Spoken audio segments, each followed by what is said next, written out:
ලෝකේම හොල්ලන සුපිරි පාපන්දු තරුව ක්‍රිස්ටියානෝ රොනාල්ඩෝගේ ඇඟේ එකම එක ටැටූ එකක්වත් නැත්තේ ඇයි කියලා ඔබ දන්නවද? හේතුව දැනගත්තොත් ඔබට ඔහු ගැන මොනවා හිතෙයිද? ඉතින් අද අපි මේ කියන්න හදන්නේ ලෝකයක් ආදරය කරන ඒ සුපිරි තරුව ගැන මෙතෙක් ඔබ නොදැන සිටි අපූරු කතාවක්. අද කාලේ පාපන්දු ක්‍රීඩකයෙක් කිව්වම අපිට මුලින්ම මතක් වෙන්නේ අමුතු කොණ්ඩ මෝස්තර සහ ඇඟ පුරාම ටැටූ ගහපු අමුතු අය නේද? ලියොනල් මෙසි, නේමාර්, ඩේවිඩ් බෙකම් වගේ ලෝකේ ඉන්න ගොඩක් සුපිරි තරු Tamanගේ ඇඟේ ඉඩක් නැති තරමට ටැටූ ගහගෙන ඉන්නේ. ඔවුන්ටම ආවේනික ටැටූ සහ ඒවා ඔවුන්ටම නිර්මාණය කරපු ඒවා කියලා තමයි අද සමාජයේ ගොඩක් ප්‍රසිද්ධ.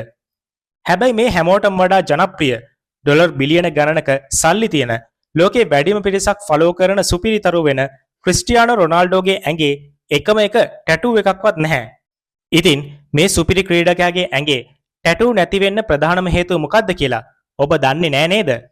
රොනාල්ඩෝගේ ඇඟේ ටැටූ ගහන්නේ නැති ප්‍රධානම හේතුව තමයි ඔහු නිතරම ලේ දන් දෙන කෙනෙක් වීම. ඔහු අවුරුද්දකට කිහිප වතාවක්ම ඊටමත් ක්‍රමානුකූලව ලේ දන් දෙනවා.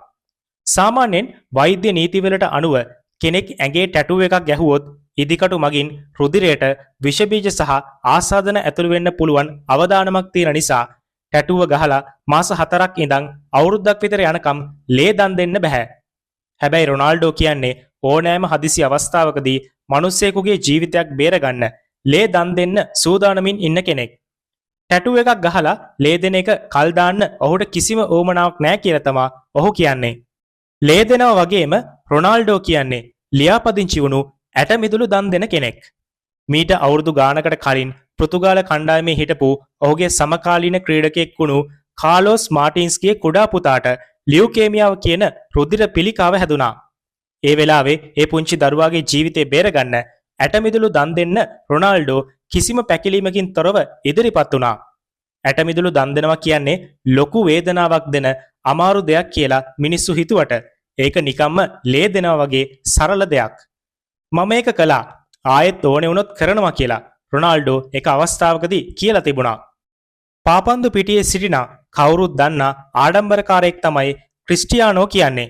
ඒ වුණාට සැබෑ ජීවිතේ ඔහු තරම් නිහතමානී ක්‍රීඩකෙක් අපට දැක ගන්න නැති තරම්. පිටණි ඇතුලේදී රොනාල්ඩෝ ගොඩක් ආඩම්බරකාර තරගකාරී කේන්ති යන කෙනෙක් විදිහට පෙනුනත් පිටණියෙන් එළියේදී ඔහු කියන්නේ Tamanගේ සල්ලි වලින් දුප්පත් ළමයින්ගේ ශල්‍ය කර්මවලට උදව් කරන, පිළිකා රෝහල් වලට උදව් කරන සැබෑ මනුස්සකමක් තියෙන නිහතමානී මිනිසෙක්. ඒ බව සමහර වීඩියෝ බලද්දිත් අපට තේරෙනවා. සමහර අය Taman සමග ඡායාරූප ගැනීම පවා ප්‍රතික්ෂේප කරද්දී හම්බෙන සෑම අවස්ථාවකම Tamanගේ ළඟට අරගෙන ක්‍රීඩාවට ආදරය කරන පුංචි ළමයින්ගේ පවා ඡායාරූප ගන්න මේ විශිෂ්ට ක්‍රීඩකයා අමතක කරන්නේ නැහැ. ඉතින් ඔබ අප හැමෝම මේ වගේ දක්ෂ ලෝක ප්‍රසිද්ධ ක්‍රීඩකයාගේ මේ විශිෂ්ට ක්‍රියාව අගය කරන්නම ඕනේ නේද? ඒ වගේමයි මේ වසරේ පැවැත්වෙන ලෝක කුසලාන පාපන්දු තරඟාවලිය සඳහා Tamanගේ කණ්ඩායමට නායකත්වය දෙන්නෙත් ඔහුමයි. මේ වෙද්දී 41 වෙනි වියේ පසුවන රොනාල්ඩෝගේ අවසන් ලෝක කුසලානය මේ වීමට බොහෝ ඉඩකඩ ඇති බවත් ඊටම කනගාටු වෙනුවත් ඔබට මතක් කර සිටිනවා.